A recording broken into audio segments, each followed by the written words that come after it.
A Place for Madeline, written by Sir Thomas.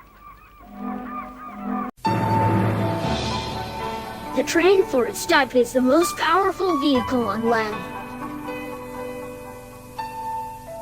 And the main controller and its engines are the power behind the docks, industries, and branch lines that make up the BTC.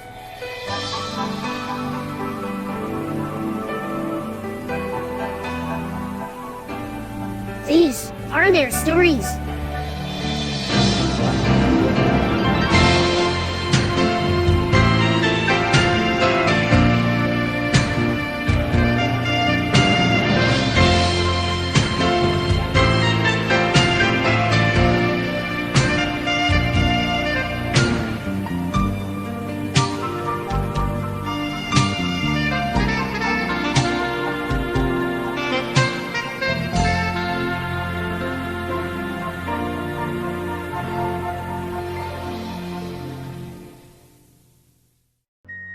Madeline was brought to the BTC on trial, and after the Rockport oil refinery explosion she was bought, but after the docks reconstruction and Jason's overhaul she was surplus to requirements and was sent to another part of the railway for Song Islands. They were 4 islands made during dredging of Bigsworth Isles waterways. Later they were redeveloped for tourism and agriculture.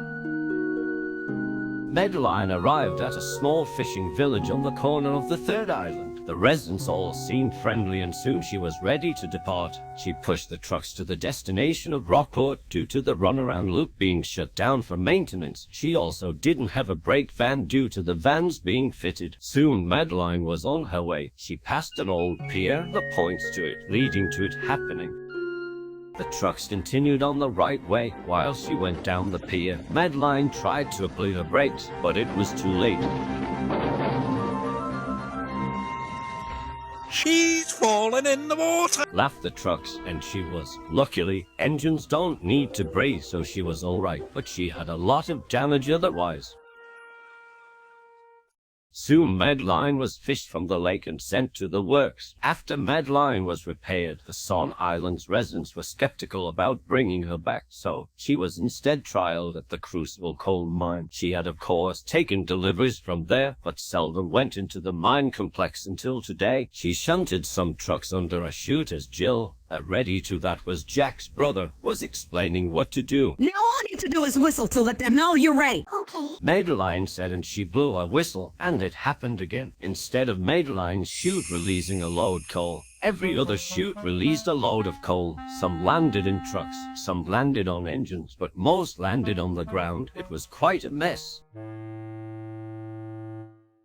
After that, Madeline was asked to leave the mine. Now she was doing work on the mainland. Her and Hazel were pulling a goods train together, and Madeline was explaining her streak of bad luck. Well, in times like this, I would try to think positive. I used to have a mantra to help me feel better. It was, I am a mighty sailboat riding the waves, you should try it. Okay, I am a mighty sailboat riding the wave. But before she could even finish, it happened yet again. All the wheels on Hazel's front bogie popped off.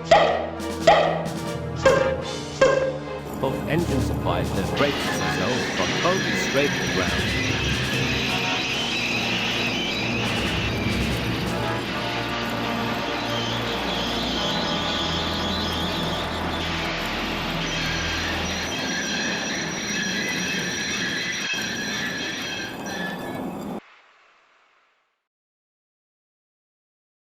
At last the 2 engines stopped and the guard went for help. Later Hercules arrived with a blue works coach. Soon the men removed Hazel's front bogie and she moved off the train, revealing that the bogie had broken a dozen of the concrete tees. After that it was decided for the train to continue. Hazel was uncoupled from the train and Madeline. She only said one thing before puffing away. Looks like the wind just went out of my sails.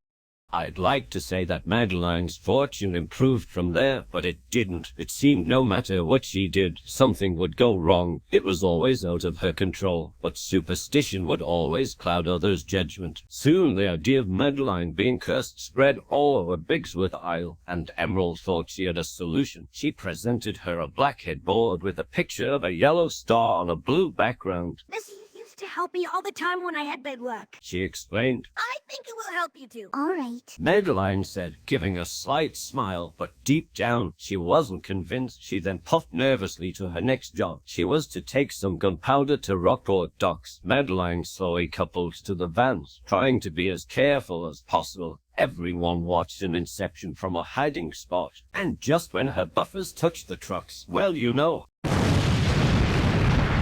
first van exploded just like that. Luckily, these vans were designed in the case of an explosion. The force would go to the roof, said roof in question flew high into the air before landing on Madeline.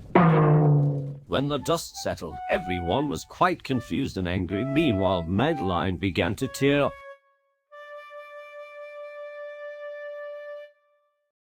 After Madeline was once again repaired, she was sent to the yard where the big controller and Emily were waiting. I know you've been having some difficulties lately, so I'm asking you to take some empty trucks to the mainland. And this should be a simple job, considering there's no piles to go down, no sheets to malfunction, no buggy wheels to pop off, and no trucks to explode. Yes, thank you, Millie. Very droll. And with that, Madeline's guard's whistle blew and she puffed away, and as she did so, the sun set upon her, making it look like just maybe this would work out. But of course, life isn't as simple.